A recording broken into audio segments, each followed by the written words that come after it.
तो hello friends, कैसे आप सब अच्छे हैं।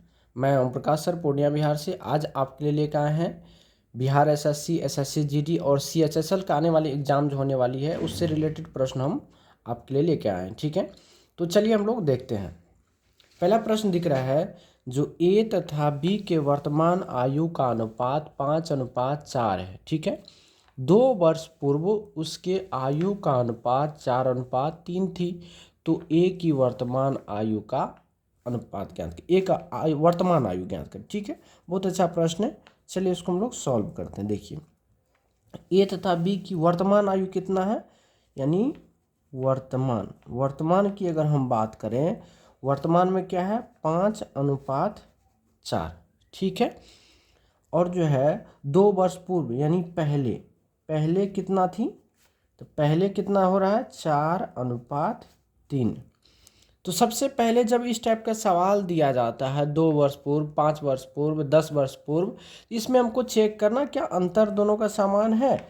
देखिए, यहाँ भी 5 से 4 हो रहा है, 4 से 3, मतलब अंतर कितना का हो रहा है 1 यूनिट का। अंतर कितना यूनिट का हो रहा है, 1 का अंतर। जब अंतर समान होता है तो कुछ करने की आवश्यकता आपको नहीं है। 1 यूनिट अंतर है तो 1 का वैल्यू कितना है, कितना वर्ष पहले, तो देखिए कितना वर्ष पहले करा 2 वर्ष पूर्व, 2 वर्ष, तो 1 यूनिट का वैल्यू हो गया कितना 2 वर्ष। तो आपको वर्तमान में पूछ रहा है, किसका पूछ रहा है, तो ए का पूछ रहा है। तो ए का कितना यूनिट है 5 यूनिट, निकाल देंगे 5 यूनिट।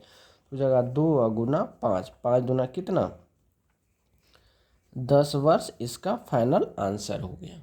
ठीक है, तो जब भी आपको सवाल आए तो आप इस टाइप से आराम से आप बना लेंगे।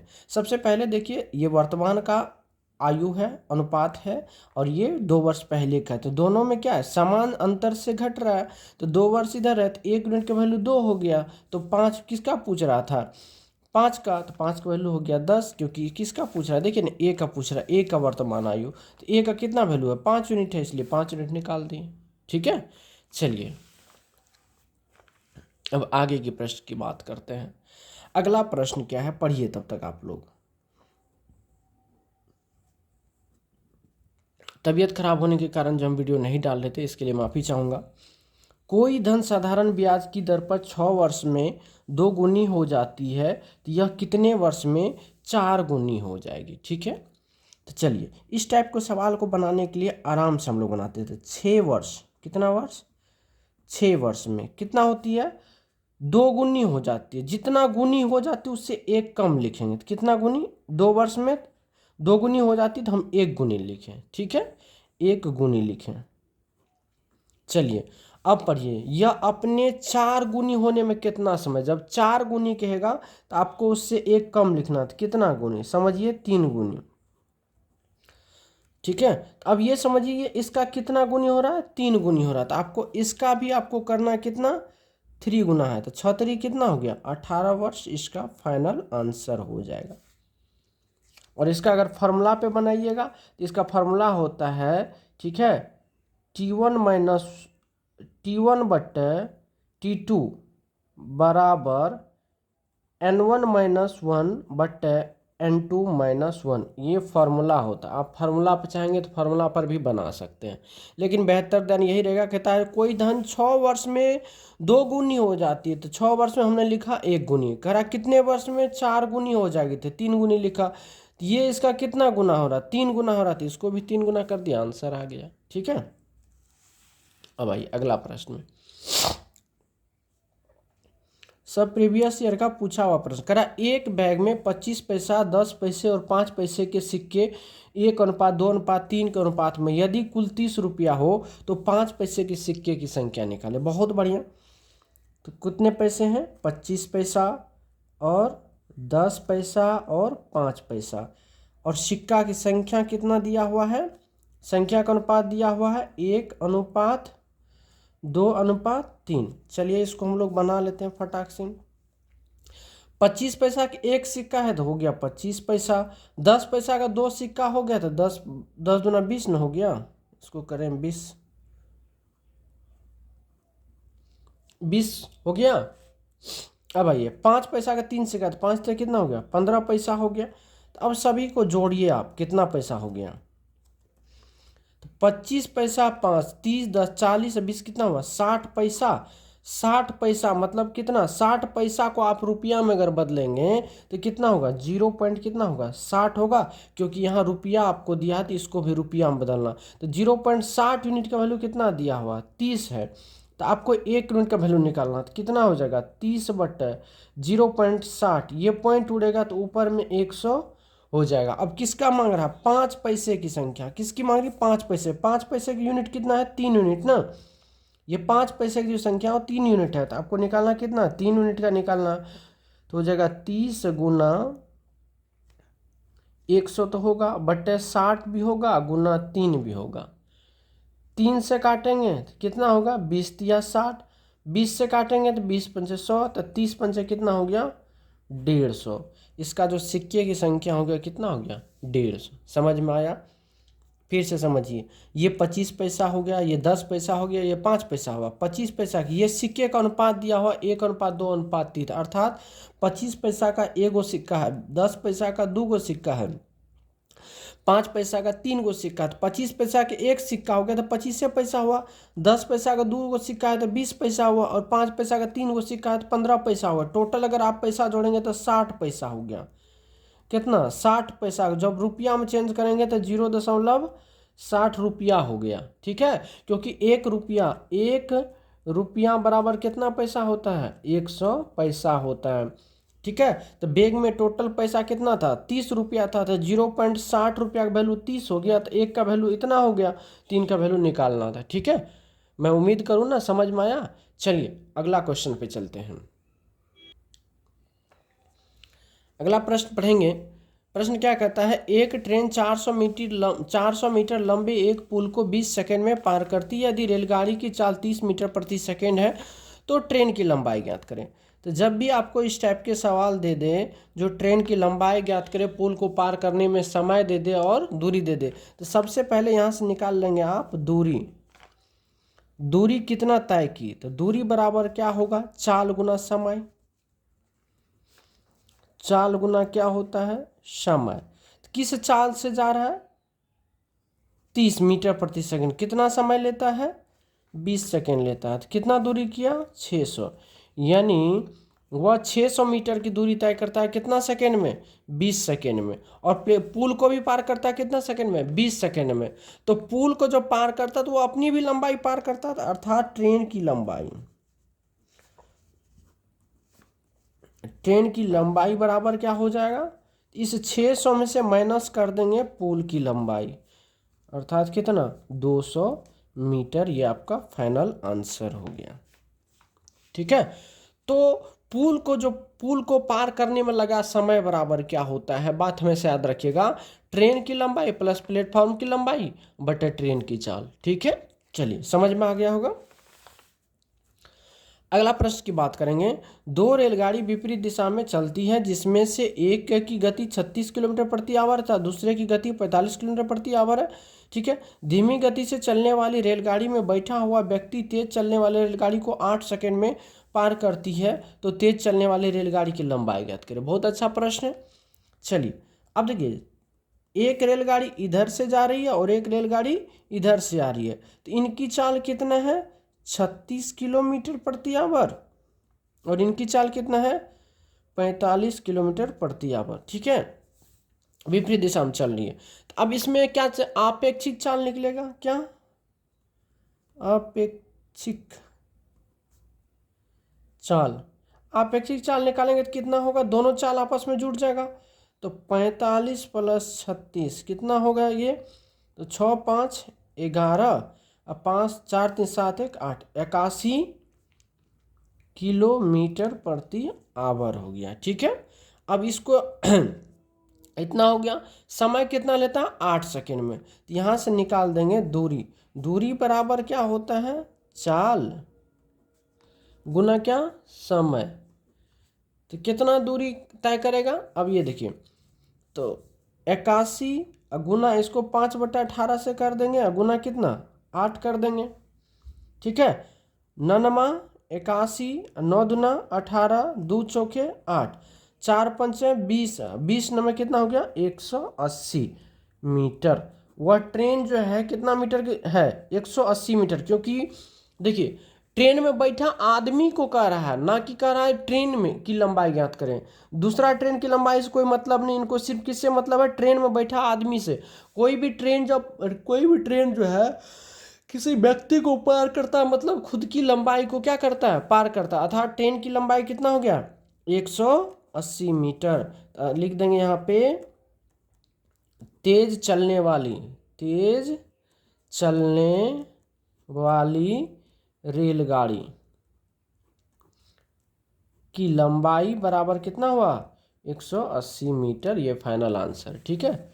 चलिए अगला प्रश्न करा, एक भोजन पार्टी में 10 लोग ने एक दूसरे से हाथ मिलाए तो कुल कितनी बार हाथ मिलाए। तो इसका एक ही प्रश्न होता है, ठीक है, एक ही फॉर्मूला होता है, जो हाथ मिलाने की संख्या,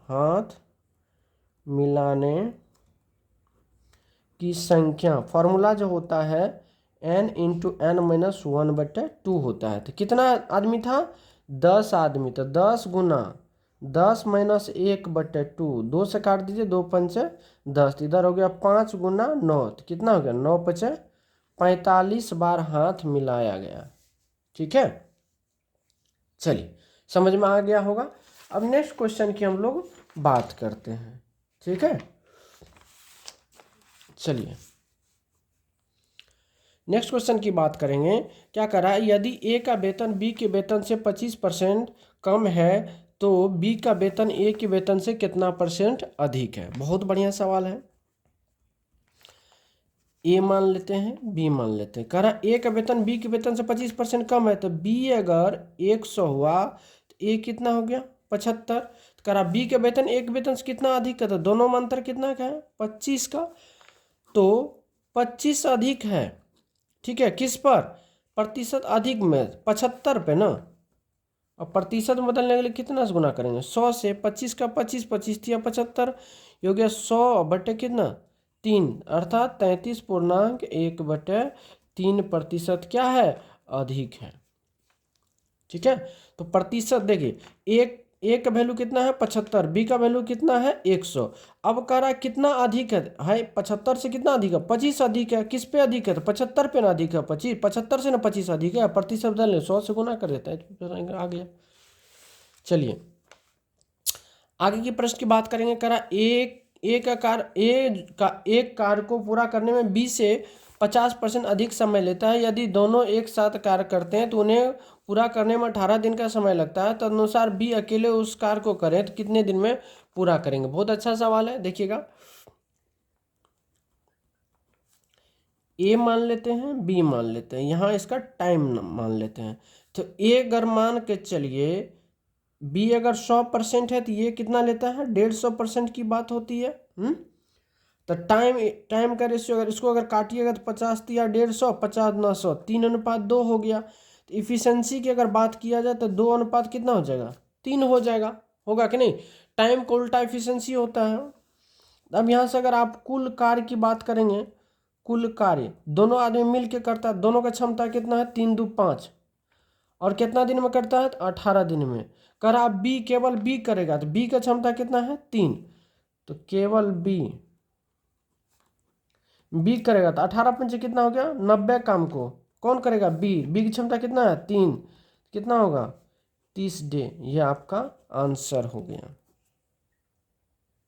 ठीक है। ए हो गया, बी हो गया। ए से 50% अधिक समय लेता है तो बी से 50% अधिक समय लेता है ए, तो बी अगर 100 मिनट लेता है तो ये 150 मिनट लेता है। रेशियो में अगर काटिएगा 3:2 हो जाएगा। और टाइम का उल्टा क्या होता है, एफिशिएंसी होता है, उसका क्षमता होता है, ठीक है। क्षमता हो गया 2:3 का, तो कुल कार्य बराबर क्या होता है, कुल क्षमता। तो 3 2 5, दोनों मिलकर करेगा तो 5 हो गया। कितना दिन में, 18 दिन में। टोटल काम कितना हो जाता है, 90 काम हो गया। अब करा उसी काम को केवल कौन करेगा, बी करेगा। तो बी का क्षमता कितना है, 3 यूनिट। तो कितना काम, 30 दिन में कर देगा वो काम को। चलिए अगला सवाल की बात करते हैं। करा एक व्यापारी अपनी चीजों की बिक्री 10% बढ़ाकर निर्धारित करता है, उसी बिक्री पर जो है 10% छूट देता है, तो लाभ या हानि %। बहुत अच्छा सवाल है, देखिएगा। मान लेते हैं उस व्यापारी जो है 100 रुपया में खरीदा, 100 में क्या किया, खरीदा। 100 में खरीदा, 10% बढ़ा के दाम किया तो 110 कर लिया। अब 110 पे क्या करता है ना, वह 10% छोड़ देता है, मतलब 110 को 90/100 कर दीजिए। 90% पे बेचा, 2 जीरो खत्म, यानी कितना में बेचा, 99 में बेचा। अब सोचिए 100 की वस्तु को कितना में बेच रहा है, 99 में, मतलब कितना का लॉस हो रहा है, 1 का लॉस हो रहा है। 1 का क्या हो रहा है, लॉस हो रहा है। 1 का लॉस हो रहा है किस पे, 100 पे। प्रतिशत में बदलने के लिए 100 से खत्म कर दीजिए, मतलब 1% का क्या हो जाएगा, हानि हो जाएगा, 1% का लॉस हो जाएगा। समझ में आया। एक व्यापारी अपनी चीज़ों की बिक्री 10% बढ़ाकर निर्धारित करता है। पहले 100, मान ली 100 टका में खरीदा, 10% अधिक अंकित किया तो 110 हुआ। अब इस पे 10% का छूट दिया, मतलब कितना में बेचिएगा, 110 का 10% निकालिएगा 11 होगा, उसको 100 में घटाइएगा तो 99 हो जाएगा। 99 हुआ, सॉरी 100 क्या कहते हैं, 110 में घटाएगा तो 99 हो जाएगा। मतलब 100 की वस्तु फिर भी कितना 99 में बेचा, यानी 1% का क्या हो गया, हानि हो गया। समझ में आया। चलिए अब नेक्स्ट प्रश्न की ओर चलते हैं। चलिए इस प्रश्न को देखिएगा। प्रश्न कहता है, जो एक व्यापारी ने एक कलम 20% हानि पर बेची, यदि वह कलम को 12 रुपया अधिक पर बेचता तो उसे 10% का लाभ होता, तो उस कलम का क्रय मूल्य ज्ञात करें। बहुत बढ़िया सवाल है। देखिए 20% हानि पर बेची, मतलब कितना में बेचा होगा, 80 में। कह रहा है यदि वह 12 रुपया अधिक में बेचता तो उसको कितना परसेंट लाभ होता, 10% का लाभ होता। 10% लाभ कब होता, जब वह 110 में बेचता, तब ना 10% का लाभ होता। चलिए अब देखिए 80% के बजाय अगर वह 110 में बेचता है, मतलब कितना 30% का उसको लाभ हो रहा है, 30% की वृद्धि हुआ, तो यानी 30% का वैल्यू कितना हो गया, 12। 100% का वैल्यू कितना हो जाएगा, तो 12/30 गुना 100, जीरो खत्म हो गया, 300 के 12, मतलब 4 दिन कितना, यानी 40 रुपया। यदि उस वस्तु को कितना 40 रुपया में खरीद कर जब इस टाइप से करेंगे तो लाभ हो जाएगा, क्या कहते हैं, 12 रुपया का लाभ होगा। सबसे पहले सुनिए प्रश्न को फिर से समझा देते हैं। 20% की हानि पे बेचा, मतलब कितना में बेचा, 80 में। यदि 12 रुपया अधिक में बेचता, 12 रुपया अधिक में बेचता तो उसे 10% का लाभ होता। 10% लाभ का मतलब 110, तो 80 से 110 हो गया, मतलब कितना 30% का हो रहा है लाभ। तो 30% का वैल्यू कितना हो रहा है, 12, तो 100 का कितना। ठीक है। चलिए इस प्रश्न को देखेंगे हम लोग। करा 55 लीटर के एक मिश्रण में दूध एवं जल का अनुपात 7:4 है। ठीक है, कितना है, 7:4 है। अनुपात को 7:6 करने के लिए मिलाए जाने वाले जल की मात्रा क्या होगा। बहुत बढ़िया सवाल है। मिल्क एंड वाटर कितना है, 7:4 है। अब कह रहा है इसको 7 कितना बनाना है, 6 बनाना है। यहाँ पे केवल क्या बढ़ रहा है, क्या कहते हैं, पानी बढ़ रहा है। ये तो बढ़ नहीं रहा है, ये तो सेम है, ये तो फिक्स है। हमको बढ़ कौन रहा है, ये हो रहा है। कितना यूनिट, 2 यूनिट बढ़ा। टोटल यूनिट कितना, 7 4 11, यानी मिश्रण में कितना है, 7 लीटर दूध है तो 4 लीटर ये हुआ, 7 यूनिट दूध है, 4 यूनिट पानी, 7 4 कितना 11, और 11 यूनिट का वैल्यू कितना दिया हमको, 55 दिया हुआ। तो 1 यूनिट का वैल्यू कितना हो गया, 5 हो गया। और कितना यूनिट बढ़ाना, 2 यूनिट बढ़ाना, तो 5 गुना 2 यानी कितना, 10 लीटर बढ़ाना। यही आपका आंसर हो गया। इसमें क्या दिक्कत है, कोनो दिक्कत थोड़ी ना। चलिए अगला सवाल की बात करते हैं। कह रहा एक मोटर कार जो है मुंबई से पुणे 20 किलोमीटर प्रति आवर से चाल से जाता है और वहां से 30 किलोमीटर चाल से वापस आता है, तो पूरी यात्रा में औसत चाल यानी एवरेज वैल्यू, औसत चाल बराबर क्या होता है, 2 गुना, ठीक है, चालों का गुणनफल बटे चालों का योगफल।